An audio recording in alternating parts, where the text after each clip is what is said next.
George R.R. Martin is, in my opinion, truly a master at setting. Through his writing, he is able to create such a vivid picture of where each particular scene is taking place. He is able to make the world feel real and tangible in a way many writers are not able to match. And yet Martin is never just giving you huge world-building info dumps to the point where it becomes too much. You know exactly where you are, how it feels, how it looks, and even how it smells whenever he describes a place. Yet you don't feel like you are being given a lecture on it. Even when he is going deep into history, it never feels out of place or like he is just putting it in just because he thinks it's cool and he wants to tell you about the history. It is always linked to something happening in story, and every word is earned. Contrast this to many writers who essentially just pause the story to just info dump setting elements, which often kills narrative momentum and feels boring to the reader. The way to avoid this is to tie your setting descriptions to something happening. They should be functional. I'm A.A. Watson, author of The Living Weapon, and in this video I'm breaking down how George R.R. Martin writes his settings in a Game of Thrones. Let's get into it. Something Martin does often is that what is explained about the setting is directly linked to the plot or character. The setting is where your story takes place, but in most genre books, I say most because there are always exceptions to the rule, but in most, the plot and characters are the backbone of the story. Therefore, the setting is a supporting element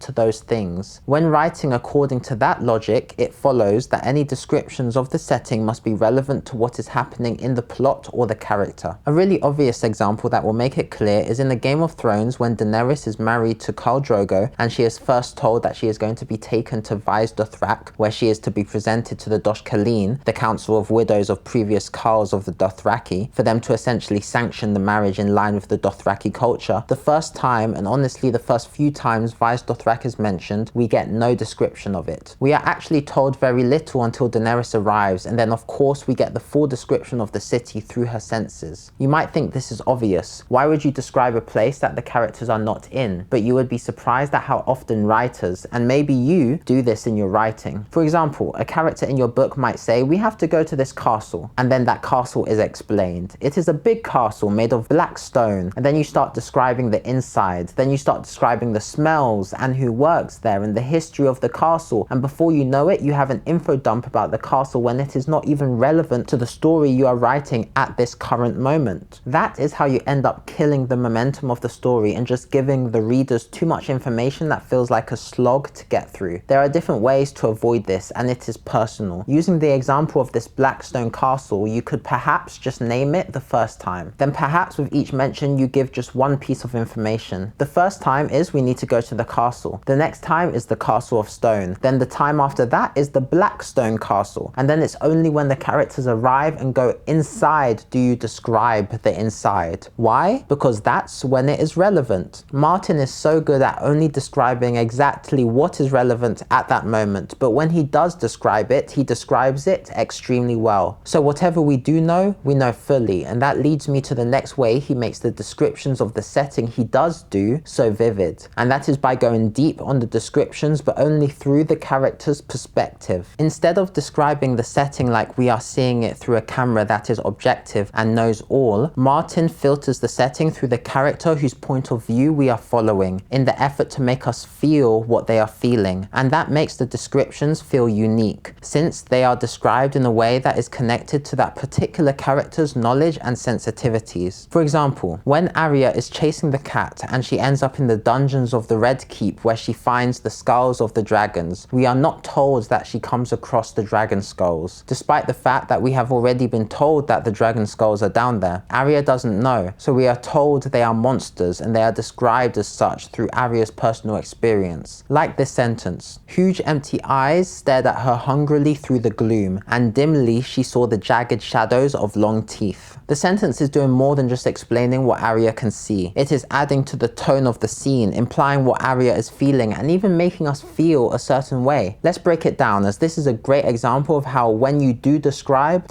well. The first thing is that the eyes are the subject of the sentence. Martin does not put she saw huge empty eyes, as just adding that she saw at the beginning of the sentence would subtly create just that slight distance between the reader and the thing being described. With this sentence we are thrown into it and the eyes are given an active role. They are not just being observed. It is like like the eyes are observing Arya. They are doing something to her. The next interesting thing Martin does with this description is the contradiction between empty eyes and hungrily. The eyes are empty, vacant, nothing there, and yet they stare at her hungrily, implying desire and want. That unresolved contradiction creates dread. We know, of course, what Martin means. He doesn't mean the eyes are literally staring at her hungrily, but that is how it is perceived, and in our brains, that contradiction creates a sense of unease in us, which is matching exactly what the character is feeling in that moment. The next really interesting thing I love about this sentence is that he says the jagged shadows of long teeth. He describes the shadow, not the teeth themselves. Obviously, because in this scene it is very dark, Arya only has partial visibility, and therefore we only have partial visibility. This is a pretty standard horror principle, that what you can almost see is scarier than what you can fully see. That's why in horror monster movies, for example, often they hold back on showing the monster early. They might show the shadow or the claw or a flash of teeth, because this makes the audience construct something terrible in their own mind. Their imagination is doing the work for you, and that is similar to what Martin is doing with this scene on a smaller level for us. Everything in this sentence is working to make us truly feel what Arya is feeling in this moment, and it is masterfully done. The combination of only describing parts of the setting when they are relevant to the character and plot, and then going all in on making us feel what the characters feel within that setting, is what truly makes the world Martin creates feel completely vivid and tangible, without it seeming like we are being given long lists of things that we have to remember about places. When you are writing, I encourage you to think about these lessons from a Game of Thrones and see if you can incorporate them in your own writing to elevate your descriptions just that little bit. With that being said, if you like this video, I also made this video analyzing character arcs in a Game of Thrones, focusing a lot on Ned Stark. See you there.